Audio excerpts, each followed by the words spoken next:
विधानसभा चुनाव की सुगबुगाहट के साथ जहां तमाम सियासी पार्टियां अपनी रणनीति और चुनावी तैयारियों में जुटी है, वहीं जेबीकेएसएस सुप्रीमो जयराम महतो भी 50 से अधिक सीटों पर चुनाव लड़ने की बात कर रहे हैं। रांची में आयोजित एक प्रेस वार्ता के माध्यम से उन्होंने सरकार पर विभिन्न गंभीर आरोप लगाते स्थानीय नियोजन नीति, प्रश्न पत्र लीक मामला और युवाओं के भविष्य के साथ खिलवाड़ का संगीन आरोप लगाया। इतना ही नहीं, उन्होंने ये भी कहा कि नगर विकास एवं आवास विभाग की ओर से जो अधिसूचना या विज्ञापन निकाला गया है, इसमें भी 28 में से 17 लोग बाहरी हैं, यानी स्थानीय लोगों को दरकिनार किया गया। कहा कि यहाँ की सरकार जो नियुक्ति देने का काम कर रही है वो भी आईवाश है। और ये हम लोग संदेश सबसे पहले देना चाहेंगे कि जैसा कि आज क्योंकि ये शायद हमें लगता है कि अंतिम महत्वपूर्ण सत्र होगा, क्योंकि उसके बाद चुनावी रंग में हमारा राज्य रंग जाएगा।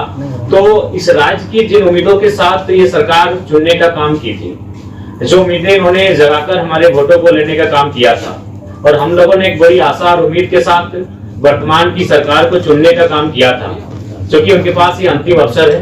अतः आज के आपके माध्यम से, क्योंकि हम लोग बचपन में एक स्कूल की दीवार में एक लाइन पढ़े थे, literature is the mirror of society, लेकिन मैं आज गर्व से का साथ कहना चाहूंगा कि उसमें मैं एक लाइन ऐड करना चाहूंगा कि media is also mirror of society. अगर मीडिया अपना काम सही से करे, मीडिया अपना काम निष्पक्ष होकर करे, तो शायद मीडिया भी कहीं ना कहीं सोसाइटी में जिस प्रकार हम लोग पढ़ते आए थे लिटरेचर के बारे में कि लिटरेचर मिरर होता है, मीडिया भी मिरर का कार्य करती है। तो आज मीडिया के माध्यम से, मीडिया को माध्यम बनाते हुए राज्य की सरकार को विधानसभा सत्र के ठीक पहले मैं ये संदेश देना चाहूंगा कि कृपया करके आप जिन मुद्दों के साथ आए थे, सबसे पहले उन मुद्दों पे आप ध्यान दें। आपके जो मुद्दे थे, जो कि अभी देख सकते हैं कि आप कुछ दिनों से लगातार सोशल मीडिया में एक मैंने तस्वीर लगातार वायरल हो रही है, जिसमें आपके जेपीएससी के विभाग नगर निगम का जो वैकेंसी है, जिसमें मैक्सिमम जो है बाहर के राज्यों को लिया गया। और चिट्ठी देखें तो आदरणीय मोदी जी, आप मेरा कहना यही है कि आखिर ये राज्य बना क्यों है।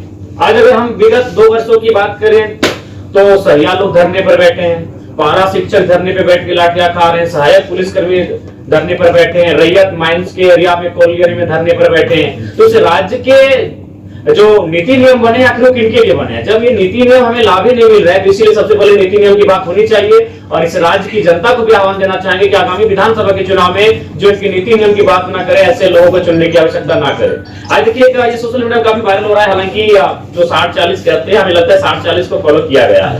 और भारत का कॉन्स्टिट्यूशन भी कहता है कि आप ओपन रखना होगा कि कुछ लोग आप पूरे देश से आमंत्रित होंगे। लेकिन मेरा कहना है कि जो सरकार है उन्हें एक वैकल्पिक मार्ग तैयार करना होगा कि ओपन कैटेगरी में भी से मैक्सिमम झारखंड के लोग आए। आपको ये मापदंड तय करने होंगे और इस पर कहीं रोक नहीं है।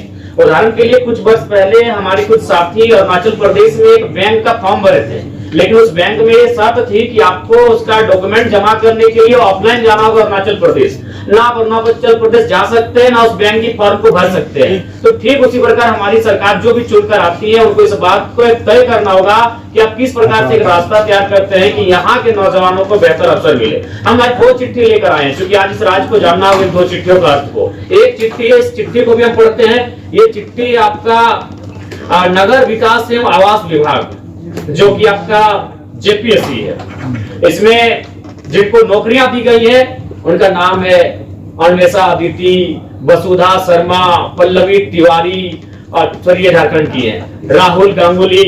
ये कोई हरियाणा के हैं, कोई राजस्थान के हैं, कोई गुजरात के हैं, कोई महाराष्ट्र के। और एक चिट्ठी हम लेके आए, क्योंकि ये चिट्ठी को राज्य को देखना होगा। और एक चिट्ठी है, चिट्ठी में नाम है मूर्ति देवी विशुनगढ़ मुंबई। इस चिट्ठी में अगला नाम है कपिल देव महतो, रोहित साहब, गोविंद मरांडी, ललित महतो, जीवन लाल साहब। ये पिछले 6 महीना के हमारे प्रवासी मजदूरों की डेड बॉडी जो झारखंड आई। एक चिट्ठी हमारी साथ में है, ये चिट्ठी जिनमें 28 लोगों का नाम है, जिनमें 18 लोग हमारी नौकरियों को लूट के लेके जा रहे हैं और सरकार तमाशा देख रही है, बेचने का काम कर रही है। और इसी चिट्ठी में 16 लोगों का नाम है। ये प्रवासी मजदूरों की मौत का लिस्ट है। ये इसलिए झारखंड राज्य नहीं बना था। ये पीड़ादायक, हमें आप बार बार बाहरी वितरण की बात करते हैं, ऐसी पीड़ादायक तस्वीर किसी राज्य की नहीं है। ये सिर्फ पिछले 2 महीनों की लिस्ट है। मैं तारीख पढ़ूंगा, 23 तारीख 7वां महीना 2024, 23 तारीख 7वां महीना 2024, 12 तारीख 7वां महीना 2024, 13 तारीख 7वां महीना 2024, 15 तारीख 7वां महीना 2024। तो मरने के लिए झारखंड पैदा नहीं हुए। 40% खनिज संपदा हम लोग, हमारी जमीन से निकल कर जाता है, हम प्रवासी मजदूर बन के जाते हैं। हमारी लाश कहां से आती है? मुंबई से कर्नाटक, गुजरात, मुंबई, केरल, हैदराबाद, पुणे, मुंबई, मलेशिया, गुजरात, तमिलनाडु, चेन्नई, हैदराबाद। ये चेन्नई और हैदराबाद की डेड बॉडी घर नहीं पहुंची है। 4 दिन हो चुके हैं, 4 दिन हो चुके हैं। ये चेन्नई और हैदराबाद की डेड बॉडी अभी तक घर नहीं पहुंची है। मैं आपके प्रेस कॉन्फ्रेंस को कहते कहते मेरे कंठ सूख रहे हैं, मैं भावुक हो रहा हूं। इस दिन के लिए शहीद निर्मल महतो ने कलेजे में गोली नहीं खाई थी। इन लोगों के लिए कलेजे में गोली नहीं खाई थी। इनसे हमारी कोई आपत्ति नहीं है, जो जिनका नाम इस लिस्ट में है। हमें आपत्ति सरकार से है। हमने इस लिस्ट के लिए, इस चिट्ठी के लिए हमने सरकार नहीं बनाया था। हमने इस लिस्ट के लिए झारखंड अलग नहीं किया था। हमने इसे रोकने के लिए झारखंड राज्य अलग किया था। ये 16 डेड बॉडी, ये कुछ ही महीनों का रिकॉर्ड कार्ड है। अगर हम आगे बढ़ेंगे तो और दर्दनाक तस्वीर सामने आएगी। पहले सरकार देख रहे हैं, कहा कल्पना मैडम जाके प्रवासी मजदूर वापसी आए हैं, उनको लेकर जश्न मना रही है। अरे वो तो जिंदा है, जो लोग मर गए हैं इनकी डेड बॉडी पहले वापस कीजिए।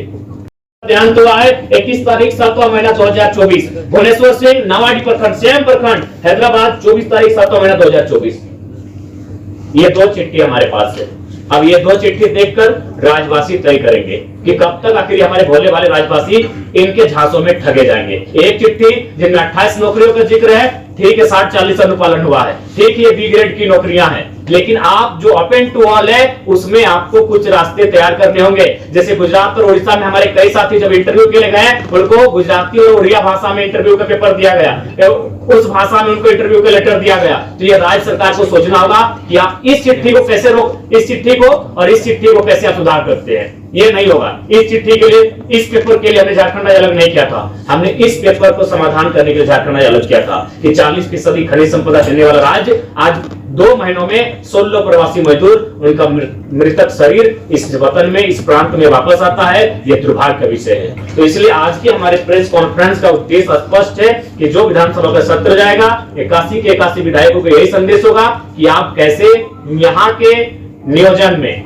चाहे वो प्राइवेट सेक्टर हो, चाहे वो सरकारी सेक्टर हो, मैक्सिमम झारखंड के लोगों कैसे होगा, सदन में आप बैठे हैं, इस बात को आपको तय करना होगा। दूसरी बात, मैं माननीय मुख्यमंत्री से आग्रह करूंगा, देखिए एक कहावत है कि अपना अपना करो सुधार तभी मिटेगा भ्रष्टाचार। यदि आप अपना सुधार नहीं करेंगे तो आप लाख लोगों को बरगला लें। जब समय आता है तब आप अपने आप को आदिवासी का बेटा करके बच जाते हैं। लेकिन इस लिस्ट में आदिवासियों का भी नाम है। इसलिए सबसे पहले मैं आपको एक छोटी सी घटना कहानी आप पढ़े होंगे। एक वैद्य की कहानी है जो जड़ी बूटियों से इलाज करता था। एक दिन एक महिला अपने बच्चे को लेकर उस वैद्य के पास गई और वैद्य से कहा कि मेरा बेटा का तबीयत खराब है, इसका इलाज कीजिए। तो वैद्य ने कहा 2 दिन के बाद आइए। जब 2 दिन के बाद महिला अपने बेटे को लेकर वैद्य के पास गई तो वैद्य ने कहा कि इसे कहिए गुड़ ना खाए। तो वो महिला बहुत नाराज हो गई कि ये 2 दिन पहले भी ये बात बता सकते थे। तो वैद्य ने कहा कि आपके जाने के बाद मैंने पहले गुड़ खाना बंद किया। तो ठीक मुख्यमंत्री को कहना चाहेंगे, आप आदिवासी अगर हितैषी हैं तो पहले नेमरा गोला के अलावे जहां जहां आपका जमीन है आदिवासियों को वापस कर दीजिए, तभी आपको आदिवासी हितैषी कहेंगे। आप धन बोकारो में रखेंगे 1 एकड़ जमीन, आप दुमका में रखेंगे, आप रांची में रखेंगे, बिल्कुल। अगर आप सच में आदिवासी हितैषी हैं तो पेपर के पन्नों में नहीं और आपके भाषणों में नहीं, आप आज से ये मुहिम शुरू कीजिए। क्योंकि अगर नेता बदलाव नहीं करेंगे, अगर नेता नहीं बदलेंगे तो ये राज्य नहीं बदलेगा। तो इसलिए उनसे हम पहले आह्वान करते हैं। और बाकी तो हम लोग विधानसभा के लिए तैयारी कर चुके हैं। विधानसभा में हमारी पुरजोर उपस्थिति होगी और उम्मीद करते हैं कि इस बार का विधानसभा का चुनाव उस उद्देश्य के साथ लड़ा जाएगा जिस उद्देश्य के साथ इस झारखंड राज्य को अलग किया गया था। और हम लोग आखिर किसी सोर्स से ही बात कर रहे हैं। अगर हम गलत हैं तो फिर उस अखबार पे आपको फटकार लगानी होगी। ये बोकारो का मामला कर रहे हैं ना, प्रभात खबर का प्रेस कॉन्फ्रेंस थोड़े है, आपके पास कोई? जी हमारे पास तमाम सबूत हैं। उसके लिए आप हमारे साथ चलें, एस्टिंग ऑपरेशन के साथ आपके साथ हम लोग खड़े रहेंगे। BC2 का आपने ट्रैक किया है, सेंट्रल लिस्ट में ओबीसी है और जब वो राज्य में आता है तो BC1 BC2 बन जाता है। तो एक सुझाव हमारा रहेगा कि आप जनरल 1 और जनरल 2 में परिभाषित करें। आप 60-40 के बाद जो 20 आएगा उसको जनरल 1 में रखें और बाकी जो अगला 20 आएगा उसको जनरल 2 में रखें।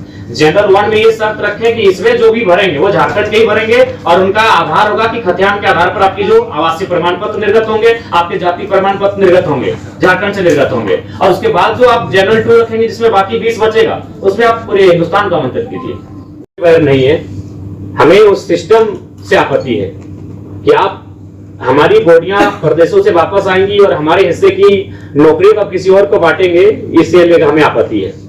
देखिए, इसके लिए हम लोग भी सुने हैं, ये चर्चाएं हम तक आई हैं और ऐसी चीजों से आप इनकार भी नहीं कर सकते हैं, इनमें सत्यता है। हम लोग भी इस पर लगातार इंटरनली जांच कर रहे हैं। अगर ऐसे लोग सामने आएंगे और अगर प्रमाण हो जाएगा तो उनको हम लोग अपने संगठन से बाहर करेंगे।